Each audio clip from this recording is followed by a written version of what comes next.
हमारे स्कूलों में तो बच्चों को मिलेगी नमक रोटी और अडानी के नाम आकाश से लेकर पाताल तक सब कुछ चला जाता है।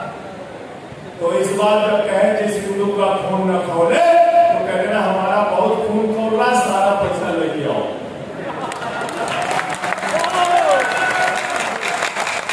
हमारा खून बहुत ज्यादा खोल रहा है, बार बार रहा है हमारा खून। हमारे घर में बेरोजगार लड़का बैठा है, हमको किसानी का दाम नहीं मिला, फसल का दाम। हमारा खून बहुत खून रहा है, एक एक चीज का हिसाब मांगना, हिसाब की नहीं मांगना।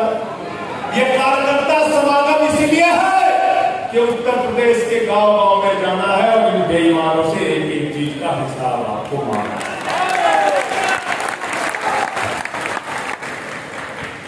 खून खोलता है कि नहीं खोलता? आपका खून नहीं खोलता। 20,000 रुपए भी आपका कर्जा बाकी हो, एजुकेशन का लोन लिया हो, आपको पकड़ के अंदर कर देंगे। नीरव मोदी, मेहुल चौकसी 20,000 करोड़ लेके हिंदुस्तान से भागे। ललित मोदी 3,000 करोड़ लेके हिंदुस्तान से भागे। नितिन संदेशरा 6,000 करोड़ लेके हिंदुस्तान से भागे। विजय माल्या 10,000 करोड़ लेके हिंदुस्तान से भागे। इनसे पूछो कहाँ है ललित मोदी, कहते पता नहीं। पूछो विजय माल्या कहाँ है, कहते पता नहीं। अभी कुछ दिन पहले 2 तस्वीरें आई, एक ललित मोदी की तस्वीर आई सुष्मिता सेन के साथ, दूसरी ललित मोदी की तस्वीर आई हिंदुस्तान के बड़े एडवोकेट हरीश साल्वे के साथ। तो मैंने कहा हरीश साल्वे को पकड़ो, उससे पूछताछ करो, ईडी वालों तुमको पता चल जाएगा ललित मोदी कहाँ है। वो तो वहां जाम छलका रहा है, जाम छलका। अभी पता चल जाए आम आदमी पार्टी के किसी कार्यकर्ता के बारे में 1 लाख रुपए की भी बेईमानी का, 10,000 रुपए की भी बेईमानी का पता चल जाए, उसको पुलिस से लेके ईडी से लेके सीबीआई तक सब पकड़ लेंगे, सब पकड़ लेंगे। ये बड़े बड़े लुटेरे हिंदुस्तान को लूट के विदेशों में बैठे हुए। नरेंद्र मोदी जी की सरकार में 8 साल का आंकड़ा है, 8 साल का। बैंकों का फ्रॉड हुआ है, 5 लाख करोड़ रुपए का बैंकों का फ्रॉड। बैंक से पैसा उठाया, पैसा लूट लिया, बोले साहब पैसा, बोले कोई नहीं, दिक्कत की बात नहीं, मोदी तुम्हारा भाई है, तुम हिंदुस्तान छोड़ के भाग, देश छोड़ के भाग जाते हैं, आराम से वहां पे बैठ के ऐश कर रहे। अडानी का जो घोटाला मैंने खोला था उसके बारे में खाली 2 लाइन जान लोगे, आपके पैरों के नीचे से जमीन खिसक जाएगी। मॉरिशस एक छोटा सा देश है, टैक्स हेवन कंट्री है, जहां पे कोई टैक्स देने का प्रावधान नहीं है। वहां एक कमरे में 6 कंपनी बनाई जाती है। अडानी के भाई और चीन के एक व्यापारी के द्वारा मिलकर, दुबई के एक व्यापारी के द्वारा मिलकर, ध्यान से जरा सुनना, एक कमरे में 6 कंपनी बनाई जाती है और उस कंपनी का आमदनी का जरिया क्या है पता नहीं, उस कंपनी में कर्मचारी कितने काम करते हैं पता नहीं, और उस कंपनी से 41,000 करोड़ रुपए अडानी की कंपनी में हिंदुस्तान के अंदर काला धन लगता है। एक ईडी, एक सीबीआई, एक एनआईए, एक इनकम टैक्स, एक भी डिपार्टमेंट की हिम्मत नहीं हुई अडानी से कोई पूछताछ कर ले। ये है नरेंद्र मोदी का न्याय। मोदी वॉशिंग पाउडर चल रहा है, सारे दाल चुटकियों में धुले नरेंद्र मोदी वॉशिंग पाउडर। और बेशक भी देखिए कि मोदी जी भ्रष्टाचार के बारे में भी बोलते हैं, कहते हैं भ्रष्टाचार मुक्त भारत बना, कहते हैं 70,000 करोड़ रुपए का घोटाला किया है अजीत पवार ने। मेरे पास पूरी जानकारी है, देश के लोग इंतजार कर रहे थे अजीत पवार पकड़ा जाएगा, दूसरे दिन शपथ ले रहा है वो मुख्यमंत्री। ये मोदी वॉशिंग पाउडर का कमाल है। हेमंत विश्व शर्मा वाटर घोटाले में फंसा था, सीबीआई की ईडी की जांच चल रही थी, लोग सोच रहे थे गिरफ्तार होगा, उसको मुख्यमंत्री बना दिया। व्यापम घोटाले में शिवराज सिंह फंसते हैं, उनको मुख्यमंत्री बना दिया। यज्ञप्पा माइनिंग घोटाले में फंसते हैं, उनको मुख्यमंत्री बना दिया। तो नरेंद्र मोदी जी की पार्टी में जो जितना बड़ा भ्रष्टाचारी वो उतना बड़ा पदाधिकारी, वो उतना बड़ा पदाधिकारी। तो इसलिए इन लोगों की किसी भी बात पर यकीन करने के लायक नहीं है। हर चीज में आपको धोखा दिया है। आपको जरा इस बार 2024 के लिए कमर कस के मेहनत से तैयारी करनी पड़ेगी। एक एक बात लोगों को बताना पड़ेगा कि हिंदू मुसलमान का जो चश्मा आपको पहना रखा है उस चश्मे को उतार कर देखना पड़ेगा और अपनी हकीकत को देखना पड़ेगा, अपनी हकीकत से रूबरू होना पड़ेगा। और जब अपनी हकीकत से रूबरू हो गए तो तुम्हारी रूह कांप जाएगी। इतना लगा जा रहा है इस देश को। ये लोग कहते हैं भारत माता की जय, भारत माता की जय। मोदी भी कहते हैं भारत माता की जय, केजरीवाल भी कहते हैं भारत माता की जय, मोदी जी कहते हैं भारत माता की जय, हम भारत की रेलवे बेचेंगे, भारत माता की जय, हम भारत की सेब बेचेंगे, भारत माता की जय, हम भारत का तेल बेचेंगे, भारत माता की जय, हम भारत की बिजली बेचेंगे। केजरीवाल कहते हैं भारत माता की जय, हम आपके बच्चों के लिए स्कूल बनाएंगे।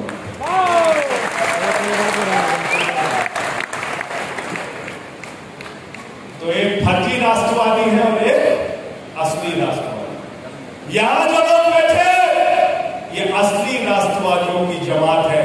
हम हिंदू मुसलमान सिख ईसाई में इस देश को बांटना नहीं चाहते। हम इस मुल्क से प्यार करने वाले लोग हैं और इस मुल्क के लिए सब कुछ करते हैं। हम बंटवारा नहीं चाहते। तुम्हारे राज्यों में क्या हो रहा? मैंने एक दिन खबर पढ़ी, एक दलित बच्चा गुजरात के अंदर उसने गेम छूनी, गेम, उसका अंगूठा काट दिया। इसी उत्तर प्रदेश में बुलंदशहर के अंदर एक सीआरपीएफ का जवान अपनी शादी में घोड़े पर बैठने के लिए पुलिस का प्रोटेक्शन लेता है क्योंकि दलित समाज है। इसी उत्तर प्रदेश के अंदर बहराइच में एक दलित बच्चा अपनी शादी में घोड़े पर बैठ के जाता है, उसको मारा जाता है, पीटा जाता है। मध्य प्रदेश में भारतीय जनता पार्टी का शासन वहां एक आदिवासी युवक के ऊपर पेशाब करता है भारतीय जनता पार्टी का नेता। और भारतीय जनता पार्टी वो पार्टी है, याद रखना, इतना भेदभाव और छुआछूत इनके मन में है कि राष्ट्रपति जी थे रामनाथ कोविंद जी, इस देश के प्रभु श्री राम के मंदिर का शिलान्यास किया गया। उस वक्त भागवत जी आते हैं, मोदी जी आते हैं, योगी जी आते हैं, आनंदीबेन पटेल आती हैं, लेकिन क्योंकि दलित समाज से रिश्ता था रामनाथ कोविंद जी का, उनको नहीं बुलाया जाता है। ये राष्ट्रपति के पद पर बैठे हुए व्यक्ति का अपमान है। संसद का उद्घाटन होता है तो आदिवासी महिला राष्ट्रपति देश की महामहिम द्रौपदी मुर्मू जी को नहीं बुलाया जाता। ये है भारतीय जनता पार्टी की असलियत। ये नफरत करते हैं, ये समाज के अंदर भेदभाव की राजनीति चलाना चाहते हैं।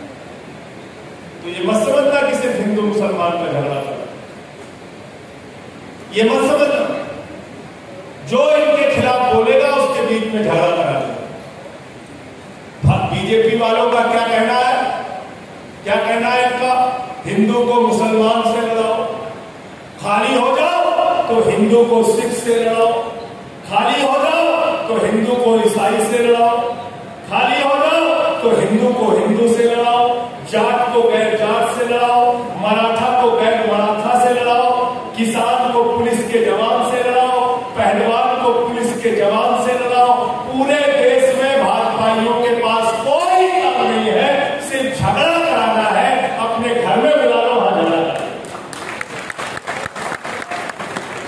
तो एक का नाम हो गया इनका भारतीय झूठा पार्टी और दूसरा क्या नाम है? भारतीय झगड़ा पार्टी, झगड़ा कराने वाले लोग। इनसे सावधान रहना। वो बरेली का ममीरे का सुरमा मिलता है, उस पर लिखा रहता है नक्कालों से, नक्कालों से, इनसे होशियार है। ये ऐसे लोग हैं, समाज को बांटने का काम है, समाज को तोड़ने का काम है। ये कभी भी इस देश को आगे नहीं ले जाना चाहते। अभी आप देखिए, इंडिया का गठबंधन बन गया तो इंडिया को ही गाली देने लगे भाजपा। देखो इनका देश से कोई प्यार नहीं। कल को भारत के नाम पे गठबंधन बन जाएगा, भारत का नाम बदल देते। ऐसे काम मत करो भाजपाइयों, वरना तुम्हारा नाम इस देश की जनता मिट्टी में मिला देगी, मिट्टी में कहीं तो नहीं। तुम देश का नाम बदल, तुम देश का नाम बदल रहे हो। इंडिया गठबंधन नाम पड़ गया तो इंडिया का नाम बदल दोगे, भारत गठबंधन कोई बन गया तो भारत का नाम बदल दोगे। अरे बेईमानो, भारत का संविधान को बाबा साहब डॉक्टर भीमराव अंबेडकर ने लिखा है, India that is Bharat shall be A union of state. उस लाइन को पढ़ो, बाबा साहब आता जाता कुछ है नहीं। देश के संविधान में, कॉन्स्टिट्यूशन में 900 बार इंडिया लिखा हुआ है, 900 बार। इंडिया बदल देंगे क्या? तुम्हारी हिम्मत है इंडिया बदल दो? इंडिया और भारत दोनों नाम हमारा है। इंडिया, भारत, हिंदुस्तान सब हमारा नाम है। और किसी भी नाम से छेड़खानी करने की कोशिश मत करना, क्योंकि तुम्हारा तो इतिहास है देश के साथ गद्दारी करने का। भाजपाइयों के जन्मदाता जो संस्था है आरएसएस, 52 साल तक उन्होंने तिरंगा झंडा नहीं फहराया। ये है इनका 52 साल तक तिरंगा झंडा नहीं।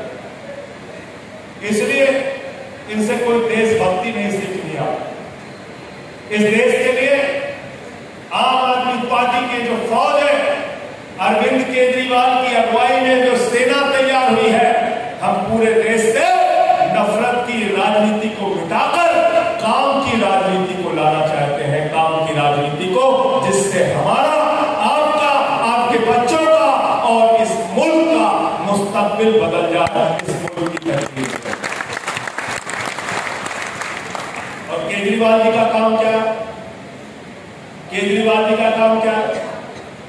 केजरीवाल जी के काम करने के तरीके से भाजपा ही बहुत ज्यादा परेशान। अच्छा खासा धंधा चल रहा था हिंदू मुसलमान के नाम पे। केजरीवाल जी दिल्ली में जीत गए, वहां स्कूल अस्पताल पे काम किया, बिजली पानी पे काम किया। पंजाब में जीत गए, भगवंत मान जी की सरकार बनी, वहां 300 यूनिट बिजली फ्री हो गई, 90% घरों में बिजली का बिल जीरो आ रहा है। गुजरात पहुंच गए, वहां भी कहने लगे स्कूल बनाएंगे, स्कूल बनाएंगे, स्कूल बनाएंगे, तो सब कुछ गड़बड़ा गया। भाजपाइयों ने कहा ये तो सारा खेल गड़बड़ हो गया, हमारा तो धंधा चल रहा था हिंदू मुसलमान के नाम पे, ये केजरीवाल तो गुजरात में भी आ गया स्कूल अस्पताल, स्कूल अस्पताल, स्कूल अस्पताल करने के। तो मोदी जी ने अपने लोगों को इकट्ठा किया। मोदी जी ने कहा हमें स्कूल देखना है, हमें स्कूल देखना है, हमें स्कूल देखना है। एक स्कूल की तस्वीर पूरे देश में दिखाई गई, टीवी पे चलाई गई। लोगों ने कहा देखो अहमदाबाद में कितना बढ़िया स्कूल नरेंद्र मोदी जी ने बनाया है। सारे टीवी चैनल पर उसका प्रसारण होने लगा। केजरीवाल जी ने कहा जाओ अहमदाबाद का ये स्कूल देख के आओ, और टोपी वाले आम आदमी के कार्यकर्ता अगर मोदी ने ऐसा स्कूल बनाया है तो जरूर उनको बधाई देकर आना। जब हमारे साथी वहां पे पहुंचे तो पता चला टेंट उखाड़ के लेके चले।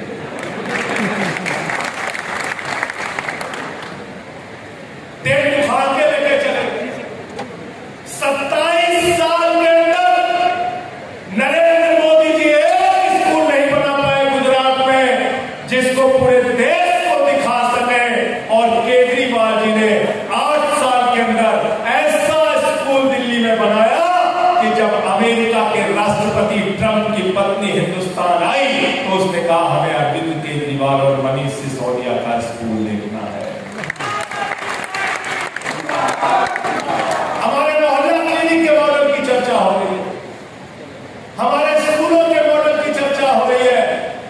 केजरीवाल इस देश में काम की राजनीति करना चाहते हैं, और भारतीय जनता पार्टी इस देश में धर्म और झगड़े की राजनीति करना चाहती है। आम आदमी पार्टी के कार्यकर्ता साथियों, आपको तय करना है झगड़े की राजनीति में जाना है या काम की राजनीति की तरफ जाना है। अगर काम की राजनीति की तरफ आओगे तो देश को बिजली फ्री मिलेगी, पानी फ्री मिलेगा, शिक्षा फ्री मिलेगी, इलाज फ्री मिलेगा, माताओं बहनों के लिए बस की यात्रा फ्री मिलेगी, बुजुर्गों के लिए तीर्थ यात्रा फ्री मिलेगी और केजरीवाल के मॉडल में आम आदमी को राहत मिलेगी और मुनाफे का बजट देश के सामने रखा जाएगा। नरेंद्र मोदी के मॉडल में अदानी को फायदा मिलेगा। देश के लिए नहीं, दोस्तों के लिए मोदी काम करते हैं और अरविंद केजरीवाल देश के लिए काम करते हैं, अपने दोस्तों और निजी लोगों के लिए नहीं, पूंजीपतियों के लिए काम नहीं करते। ये बुनियादी फर्क, ये बुनियादी फर्क। और धर्म से भी क्या लेना देना?